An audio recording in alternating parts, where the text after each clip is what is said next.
The first time I rode a roller coaster was with my father. And my father was a Methodist minister here in Philadelphia and grew up in Philadelphia. And he's just been always been important to me and my life and my philosophy.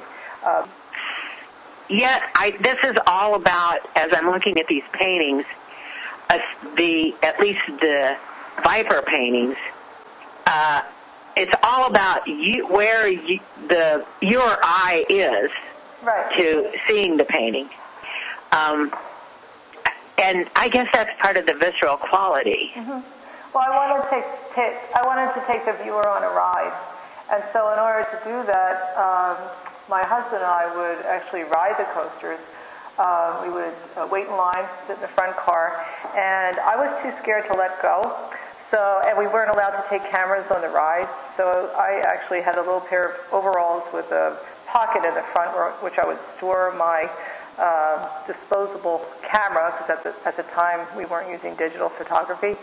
And once the ride started, I'd take it out of that top pocket and hand it to my husband, Don, and he would then start shooting as we rode, and I would kind of holler out, right here, over there.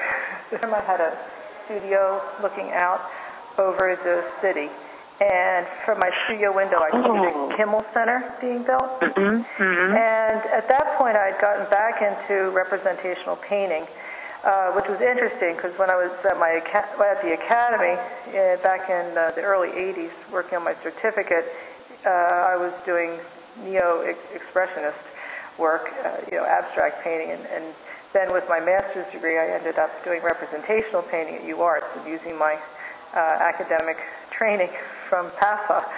So anyway, I was doing this series of inside-outside painting, being in the studio and looking out the window and painting what was going on outside. And as they were building the Kimmel Center, I saw the workers on these carts with wheels riding up and down the curved arch. The curved arch roof, inserting the glass panels. And at that point, I thought, that looks like a roller coaster. Then I thought it was really funny, and I kept thinking about it. I'm realizing that's kind of an important element of sight that we don't think about. That, we're seeing kind of inside our head, and no one knows what we're really seeing. Yeah. It's actually a kind of very interior and secret, hidden experience. Right. So how do you make your, I just sort of looked at the Medusa picture again and saw what an incredible sense of spatial kind of, it calls you into the center of the picture in a way, which I guess is your motion as you were experiencing it. Yeah. I almost hear it.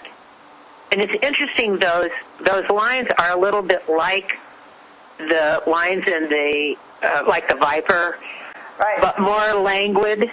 You got it. So with this composition, what I needed to do was there was no movement at all on the roller coaster. The whole thing was static. And, my work is a lot about movement and, taking the viewer on a journey through space. So I had to do that with the light and the foam on the water as well as the cloud formation. Right. To get enough movement into that. So the movement in this one's all in nature, and the roller coaster is static. And so that's the huge change from the other, besides the fact that you're just not on the ride anymore.